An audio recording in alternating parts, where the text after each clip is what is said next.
Well, it's a question I get all the time. And if you got one of those tickets in California, you'll probably get a lot of conflicting advice. Some will say pay it. Others will tell you it's safe to just ignore it. So I went in search of the facts. Chris Cars says she's not the kind of driver who gets tickets. So getting caught by a red light camera in North Hollywood came as a shock. So we saw this flash. After the light turned yellow, we were like, uh-oh, something's not going on here. She got another surprise when the ticket arrived in the mail. It's $486. That's serious money. Chris Cars paid a company called Ticket Snipers $179 to fight her ticket in court. There's over like 250 photo enforced violation or camera intersections that are still active in California. So thousands of camera tickets a year we challenge. Ticket Snipers founder Jorian Goes says he has had a lot of success. Anytime a violation is issued electronically opposed to an actual physical officer, there's a plethora of issues that can arise. No human witness, no first-person testimony.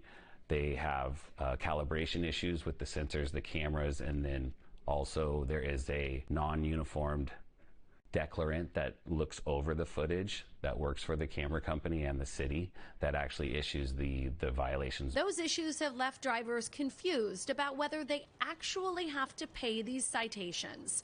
We reached out to the driver advocacy group, the National Motorists Association. You Google it, some say you need to pay them, some say you don't. What do you say?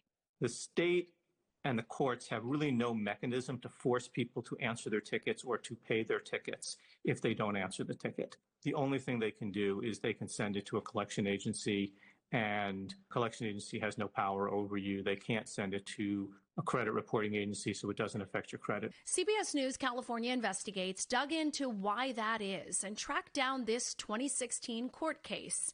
In it, the three major credit reporting agencies reached a voluntary settlement with 31 state attorneys general, agreeing to stop reporting debt from certain fines, including tickets. But you can just rip it up. In effect, that's what a lot of people do. There will be people who say, we shouldn't be telling people that they don't have to pay it because more people are going to run red lights.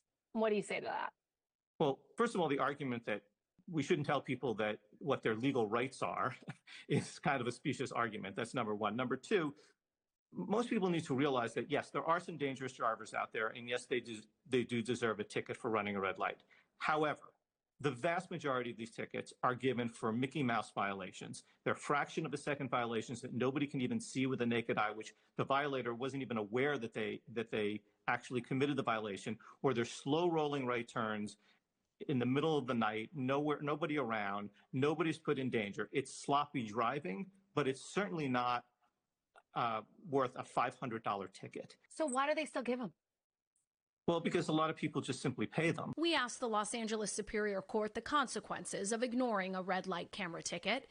The court confirmed in an email that if a litigant fails to appear in court or take any action by the appear by date on the citation, the case proceeds to the collections vendor.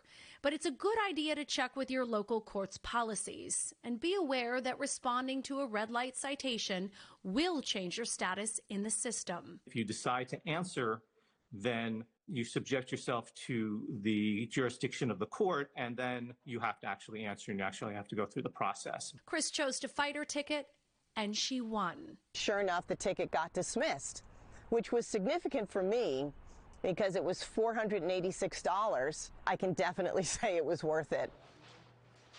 Now, this month, a new California law went into effect that could change the way red light camera tickets are issued. It gives cities and counties the option of classifying these violations as civil rather than criminal offenses, which makes them easier to enforce. And since a court doesn't have to prove you committed a crime, the owner of any car caught running a red light on camera would then have to pay a $100 fine, and it would not add a point to your license. But again, a city or county would have to opt in.